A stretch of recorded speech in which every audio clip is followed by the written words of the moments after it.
Querido y respetado maestro Sergio Negrete, primero te tengo mucha envidia por donde estás y segundo te agradezco muchísimo la plática. No, hombre, encantado. Y yo te tengo envidia a ti donde estás, ya sabes cómo me gusta radio. Y lo mío es muy ocasional y lo tuyo es todo el tiempo. A mí me gusta mucho España. A mí me gusta mucho España.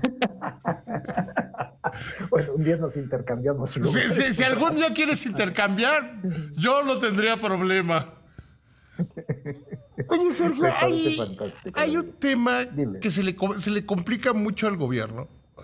Incluso ya veía una publicación de Ramírez Cuevas, que yo creo que sigue trabajando para Andrés Manuel López Obrador, que confunde la ocupación con el empleo. O sea, son parecidas, pero no es lo mismo, digamos, ¿no? Exactamente. Exactamente. Bueno, a ver, yo te acotaría que la presidenta sigue trabajando para López Obrador. También agregaría yo eso, si me permites, opinión personal. Puedes hacer lo que tú quieras en este programa. Yo lo sé, te agradezco siempre eso. Mira, tú lo sabes, yo lo sé, pero hay que, para ciertas gentes del auditorio que dicen, oye, que no es lo mismo estar empleado que estar ocupado. No para efectos por empleo habitualmente entendemos empleo formal. También, obviamente hay empleos informales, pero estar ocupado son muchas cosas. Estás trabajando, pero puede que incluso no estés recibiendo un salario estrictamente hablando. Hay muchas clases. Perdón que te interrumpa aquí, Sergio. El gobierno, sí. Ramírez Cuevas, lo confunden quizá con intención. Dicen, somos el país que tiene los menores índices de desempleo. La gente está ocupada. Solo el 2.6% de la población económicamente activa no tiene trabajo. A ver, ¿pueden estar lavando coches y cuentan como empleados? Pueden ser cerillos en un supermercado y cuentan como empleados. Pueden estar buscando trabajo y están empleados. Sí, efectivamente. De hecho, lo que puso la presidenta en un tuit, en una gráfica, una presentación gráfica que por desgracia le hicieron mal para variar, fue que México era el segundo país con la tasa de desocupación, como ya apuntaste la diferencia, más baja del mundo. Nada más que su muestra era de 14 países. Dices, no, es que había muchos más países con una tasa de desocupación más baja que México. Entonces, llevan a la presidenta, lo que no sé es por qué no los corre, pero bueno, esa es otra cuestión. Llevan a la presidenta a falsear, a decir mentiras, como la de México es ahora el país con la distribución del ingreso más justa, más pareja en las Américas, fuera de Canadá. Absoluta mentira. Entonces le hacen decir muchas falsedades, la alimentan de esta clase de distorsiones, estadísticas falsas, una narrativa totalmente equivocada, pero bueno, pues es su equipo de ella y tú eres reflejo de la gente que contratas, ¿no? O sea que así tenemos a este gobierno. Y el tema de empleo es empleo formal, digamos. Exacto. Y empleo formal es empleo con prestaciones. Sí, el que sigue la Ley Federal del Trabajo. Pero ¿cuál es el problema aquí? Que en 2025 el empleo formal creció 0.1%. O sea, prácticamente está estancado el empleo formal, porque estás aplastando a los empresarios. Espérame, y ojo, ¿y eso qué se hizo el programa piloto de los conductores de aplicaciones? Que dio números cerrados, 250,000 empleos. Sí, pero la verdad es que yo estaba quitando esa falsedad del cálculo. Por eso te decía 0.1. Si tú cuentas a eso, es 0.9%. Sí, o sea, tienes toda la razón, pero no, el 0.1 ya es quitando a esa distorsión, pues, de que dice, oye, pero es que se formalizaron. Sí, pero ya estaban trabajando. O sea, no me cuentes como un logro que obligaste por cambios legales a regularizar a esa gente. Bueno, pues para eso decreta que todos son formales. Entonces sí, es 0.1 y es impactante, pues es prácticamente cero el empleo creado en México formalmente en 2025. Y como entonces no pueden presumir eso, entonces presumen la ocupación y la tasa de desocupación. A ver, siempre encontrarás formas de retorcer las estadísticas, pero pues por desgracia la realidad es así, no tienes manera de retorcerla. Y mira, decías algo que cuando te interrumpí, que es totalmente relevante, que se está apretando mucho más al empleo formal, a los Ah, empresarios, sí. porque si tú ves el empleo informal, dice Marat Bolaños, el punto más alto de la historia era el 58% de empleo informal. Sí, vamos en 55,4, ¿no? Ah, pero lo que no dicen es que la informalidad, después de caer prácticamente continuo desde 2009, está volviendo a subir desde 2024. La informalidad va para arriba, lo que ya no estaba sucediendo, poquito a poquito, eran bajas muy paulatinas, pero ahora otra vez retomó la tendencia hacia arriba la informalidad. Pues, ¿qué esperas? ¿Por qué? Si tú obligas a un empresario a pagar más vacaciones, menos horas a la semana, prohíbes el outsourcing, bueno, no te sorprendas Y pones que leyes algunos como de esos la empresarios, silla y pones... Lo que estás pones generando al, son... Oye, ¿me puedes esperar en la línea para redondear esta idea, por claro, favor? por favor, claro que sí. Gracias, querido Sergio. Casi nada. Pero ya se rompió y a mí, cuando Marat Bolaño sale y dice, es que no es como en el 2009 que era el 58%, pues el 55,4 me parece muy malo. Son trabajadores que no tienen seguro social. Es decir, que si se enferman tienen que ir con el doctor Símil o a cualquier otro lado a curarse. Tienen que pagar de su bolsillo la salud. Y ya luego hablamos del acceso a la vivienda y el crédito y todavía más allá de contribuir con el pago de impuestos. Pero el asunto es que es un trabajo, o decir que es un trabajo mucho menos productivo que lo es, y que el nivel salarial es mucho menor del promedio de la economía formal. Absolutamente. Ahora, deja hacer una acotación, pero por desgracia, tener un empleo formal y tener IMSS también te lleva al doctor Simi. Por Sí, desgracia, porque ya sabemos, sí, sí, o sea, no, obviamente no quito las ventajas de tener un empleo formal, pero pues ya tener IMSS, hombre, en algo te puede servir, pero qué desgracia lo que está ocurriendo con los medicamentos, servicios médicos, clínicas, hospitales, etcétera. Es espantoso. Perdón, no quiero desviar el estoy tema, totalmente, no, estoy pero totalmente de acuerdo contigo y por eso no voy a decir más porque estoy totalmente de acuerdo. Pero sí, si tienes seguro social y te enfermas o te accidentas, pues por lo menos tienes incapacidad. Si estás en la economía sí, informal y te enfermas o te accidentas, pues ya te jodiste. absolutamente. Absolutamente, y es lo que están haciendo ahora, un país de informales, que siempre lo hemos sido, sí, pero había una tendencia decreciente de la informalidad que ya se perdió, y reitero, no es de ahorita, es desde 2024.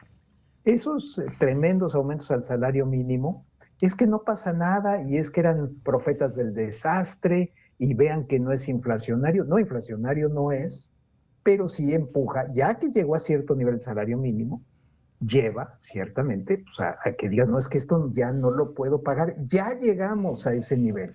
Y Es la que si era presidenta no lo entiende. inflacionario, es que si era inflacionario cuando el salario mínimo era una unidad de cuenta. O sea, Ah, por cuando las supuesto, sí, multas y todo eso y los créditos del Infonavit estaban en vez de salarios mínimos, si los subías mucho, ibas a pegar más, ibas a causar más daño de que causabas. Yo creo que fue una gran idea impulsada por Coparmex, dicho sea de paso, quitarle el carácter de unidad de cuenta al salario mínimo. sí, a la hora que lo desvinculan, que por cierto fue con Peña Nieto, Sí. también aclarando, no se va a interpretar que fue con López Obrador. Sí, efectivamente, tienes toda la razón. Por eso, entre otras razones, se contenía mucho el salario mínimo, pero de ahí ahora se fueron al lado contrario. Y se oye muy bonito. A ver, vamos a subir los salarios por decreto. Bueno, pues ya estamos viendo los efectos. Y así va a seguir, porque la presidenta dijo que va a subir cada año en promedio 12%. Y ya dijo la Comisión Nacional de los Salarios Mínimos que va a complacer a la presidenta. Bueno, pues, No, ¿qué más podemos decir? además de la Comisión Nacional de los Salarios Mínimos, hay un punto que preocupa más. Están haciendo una consulta pública para quitar el monto inmediato de recuperación. ¿Qué es esto? Le explico al auditorio. El aumento del salario mínimo, para poderlo hacer como lo estaban haciendo, se da en dos partes. Uno es un porcentaje y otra cantidad es en pesos y centavos. Pues ya lo quieren quitar, entonces que todo sea aumento en porcentaje, lo cual le va... Sindicato que se respete no acepta que el aumento, la revisión contractual, sea menor al incremento al porcentaje que aumente el salario mínimo. Quiere decir que todavía le van a generar más presiones a los empresarios. Así es, absolutamente. Y va a traer entonces más informalidad. Sí, en una de esas regresamos, ¿no? En una de esas regresamos a los niveles del 2009. Por supuesto, sin duda. O llegamos a unas ficciones, esto te va a impactar, lo supe por un alumno mío de cierta edad. En el sexenio de Echeverría, ya sé que es hace mucho, pero en esa época el salario mínimo era muy elevado. Sí. Muy, muy elevado en términos, mucho más que ahora, ¿eh? Sí. En términos reales. De hecho, se alcanzó el máximo histórico. Y me contaba esta persona que personas que estaban dadas de altas en el IMSS se les pagaba con un cheque X cantidad. Esas personas tenían que regresar a la empresa el cheque, lo endosaban a la empresa y luego por fuera les pagaban menos. O sea, el salario de nómina era ficticio para cumplir con el requerimiento del IMSS y luego en realidad les pagaban menos. Hacían toda una carambola ahí con la nómina y los cheques, pues totalmente ficticia. Y así es como quizá vayamos a acabar, o sea, porque obviamente ese salario era absolutamente irreal. Sí, claro, porque había dos como contabilidades, digamos, ¿no? Exacto, exactamente, eso es lo que había. Eso ya después no fue necesario, porque pues el salario mínimo ya realmente cayó en términos reales desde López Portillo, pero sobre todo desde De la Madrid. Entonces ya no hubo que recurrir a semejantes trampas contables, pero bueno, pues ahí vamos de nuevo, ahora aumentando la informalidad, después a saber, pues, que sigan decretando aumentos salariales sin productividad, sin crecimiento económico. Ya ves que dijo la presidenta que el crecimiento no importa. Entonces, bueno, pues... Dicen una cosa que a mí, honestamente, me parece, una de las muchas cosas que dicen que es una tontería, dicen, crecemos menos pero con mayor igualdad. A ver,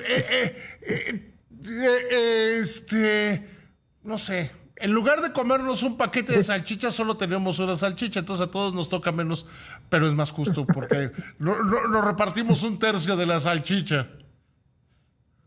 Tal cual, digo, realmente no parecen entender la gran relevancia del crecimiento económico, o más bien quizás sí la entienden, pero como no lo logran, es algo que no logran inflar, no se puede hacer artificialmente, bueno, entonces recurren a decir que no importa. Esto es López Obrador desde 2019.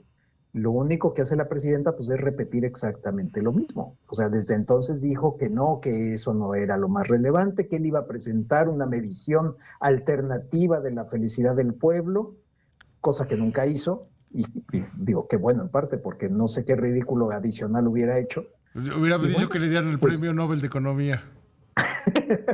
Sin duda alguna, quizá lo hubiera esperado. Pero bueno, pues estamos con esta clase de políticas públicas en que realmente creen que les funciona su modelito de salarios por decreto, de legislar utopías, y que el empresario va a salir adelante, va a entregar ganancias, va a entregar impuestos, va a crear empleo, por más obstáculos que le pongas en el camino. Y obviamente, pues no es el caso. Dice mi papá que eres un verdadero sabio y yo estoy de acuerdo con él. Y dicho lo anterior, tú no ves muchas similitudes, muchísimas similitudes de los gobiernos de Echeverría y de López Portillo. con la Cuarta Transformación. Muchísimas. O sea, a mí me parece Por que es que es Echeverría López Portillo 2.0. En muchos aspectos sí, por ejemplo, en lo estatistas. O sea, esa pasión por las empresas paraestatales es algo muy de Echeverría, es de López Portillo, ciertas nacionalizaciones, los choques con el sector privado, el apretar así a los empresarios. Hay diferencias, no tenemos la inflación de Echeverría, afortunadamente, menos la de López Portillo, no tenemos los desequilibrios macroeconómicos gracias a una cosa que no es de este gobierno ni del anterior, el peso flotante, el peso que está en libre flotación. Esa es una enorme diferencia y entonces afortunadamente no hay esa gravedad. Sí tenemos un déficit fiscal importante, no tan grave como con Echeverría ni con López Portillo, pero aún así preocupante. Tenemos el endeudamiento, que es la consecuencia de ese déficit. Sí, sí hay varias similitudes, por supuesto, y por supuesto, evidentemente, la demagogia salarial, económica, esa, vaya que sí, se repite ahora. Como con Echeverría y López Portillo. Querido maestro Sergio Negrete, sabes que soy tu admirador. Te mando un abrazo, que te vaya muy bien.